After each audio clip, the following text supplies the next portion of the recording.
Oi, pessoal, tudo bem? Vamos hoje dar continuidade à nossa disciplina Missão, Teologia e Missão. Eu ia falar missão e teologia, mas é teologia e missão. E hoje nós vamos fazer o encerramento dessa disciplina. De acordo com o seu material didático que você tem em suas mãos, que você tem em casa, sua apostila, nós estaremos falando hoje da lição de número 2, que fala das nações, não é isso? As nações, Deus e as nações e o Novo Testamento. Né? E ele vem falando aqui sobre algumas coisas assim, bem interessantes. Nós já começamos a falar na última aula e hoje nós vamos fazer esse encerramento aqui falando da missão propriamente dita lá no Novo Testamento, das nações que foram surgindo lá no Novo Testamento. Uma coisa que ele diz aqui, que eu achei assim bem interessante, é quando ele vem falando, né, sobre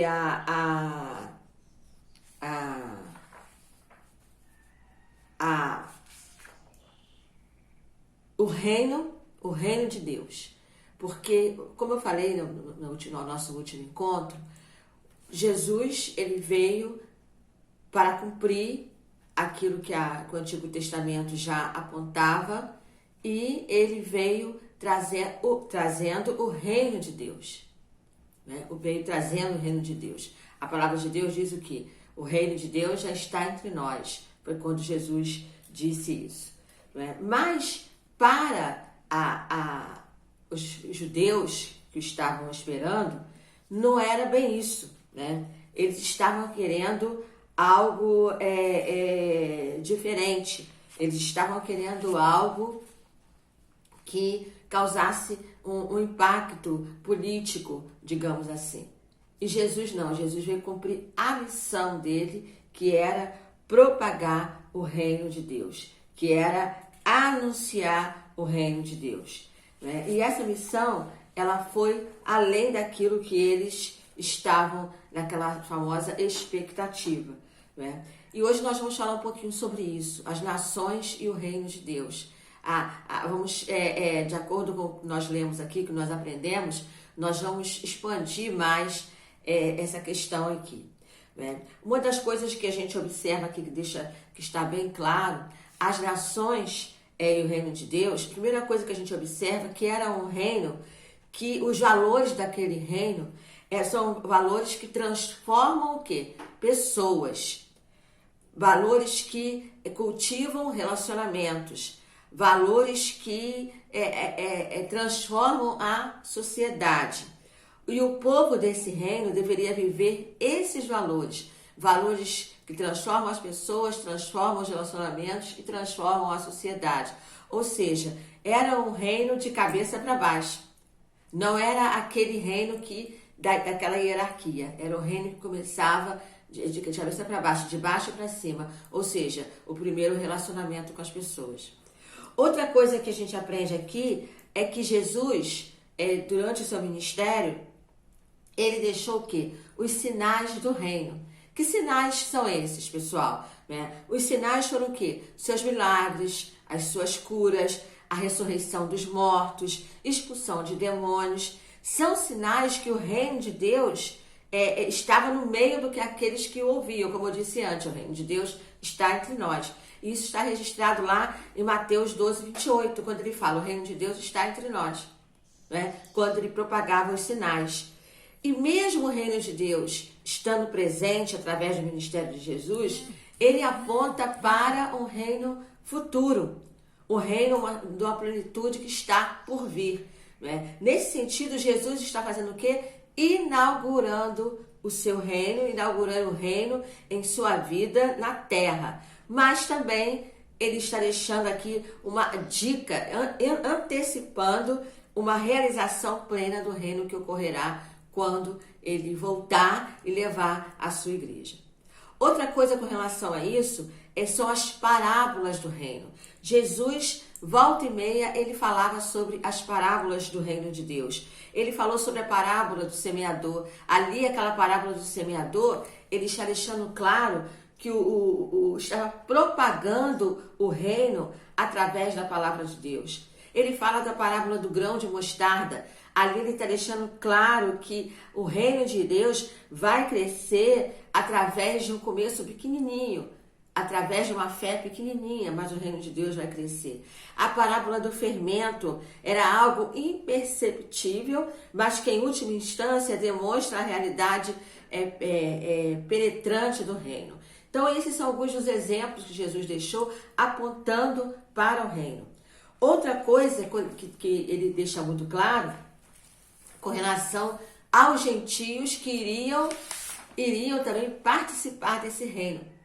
Quando ele diz, ele vai lá e dá oportunidade, digamos assim, né, para aqueles que não eram judeus, que o reino de Deus, ali deixa claro que o reino de Deus não estava limitado só ao povo de Israel. O reino de Deus estaria disponível para todos os gentios. E isso fica claro, amados, com relação à grande comissão. Quando ele deixa lá em Mateus, capítulo 28, versículo 18 a 20, dos versículos 18 a 20, quando ele fala da grande comissão. Ali ele diz o quê? Que ensinai a todas as nações. Que esse reino seria para todas as nações. Então, em Mateus, a gente percebe que o evangelho do reino era para propagar o evangelho do reino de Deus. Ensinar o evangelho do reino de Deus. Batizar mediante ao reino de Deus. Ensinar e batizar e propagar. É isso que essa grande comissão fala. Ide, ensinai, batizando-as em nome do Pai, do Filho e do Espírito Santo. Então ele deixa claro ali a grande comissão, que o reino de Deus seria para todos. E em Mateus a gente percebe isso, nos 4 evangelhos. Não é? Mateus a gente deixa ver claro a questão da autoridade do grande rei, quando ele diz, né? É-me dado todo o poder. É-me dado todo o poder, portanto, ide e pregai esse evangelho do reino. Em Marcos, nós vamos ver que essa comissão, esse ide, cumprir essa missão, dá ênfase aonde? Nos sinais, de uma forma prática. Jesus ali, no livro de Marcos, ele deixa claro ali que ele veio para servir a todos, não é? E de uma forma prática a gente percebe ali no livro de Marcos a maneira como Jesus vai colocando, vai curando e vai ministrando na vida das pessoas. Em Lucas, nós vamos perceber que a mensagem da grande comissão através de um evangelho que fala que Jesus é o Filho do Homem. E ele veio para cumprir o seu objetivo, que era salvar tanto a mim quanto a você, salvar a todos, de todas as nações. E o evangelho de João, né? Que é o evangelho claro que mostra a propagação desse reino ali, quando ele diz, né? Em João 3,16 principalmente, que é o nosso texto áureo da Bíblia, é o texto áureo da Bíblia, quando ele diz, porque Deus amou o mundo de tal maneira, e esse mundo amou a todas as pessoas, de todas as tribos, de todas as raças, de todas as nações. E nós temos nos outros livros do Novo Testamento, tanto nas cartas paulinas, que fica muito claro essa questão da missão, porque o próprio Paulo, ele é um missionário para os gentios, e nas cartas gerais também isso fica claro. Nós temos no livro de Atos, que eu costumo dizer que o livro de Atos é um livro que nós estamos dando continuidade, nós estamos escrevendo, porque o livro de Atos mostra toda a expansão do Evangelho através daquilo que Jesus disse lá em Atos capítulo 1, versículo 8. Ser-me-eis testemunhas, começando em Jerusalém, Samaria, até os confins da terra.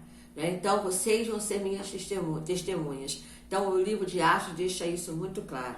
Queridos, e a gente percebe que a igreja tem caminhado para isso. Não é? A igreja de Cristo tem caminhado para cumprir a sua missão. Esse é o papel da igreja. E lá na página 103 da apostila, quando diz: a igreja hoje vivendo a trajetória missionária ou missional do Novo Testamento. Esse é o nosso papel. Nosso papel enquanto igreja é anunciar o reino, é propagar o reino, é dar continuidade a todas as tribos, todas as nações, a todos os lugares. Então, nós não estamos presos só a nós aqui. Nós precisamos expandir a missão. E a missão vai até a consumação dos séculos, quando Jesus voltar, quando ele mesmo diz: eis que estarei convosco todos os dias, até a consumação dos séculos, lá em Mateus 28, 20. Então, esse é o papel da igreja hoje, é dar continuidade a essa missão, é falar do amor de Deus e expandir, expandir até a volta de Jesus, como está registrado lá no livro de Apocalipse. Tá bom, pessoal? Deus os abençoe, até a próxima, se cuidem, fiquem com Deus. Beijo no coração.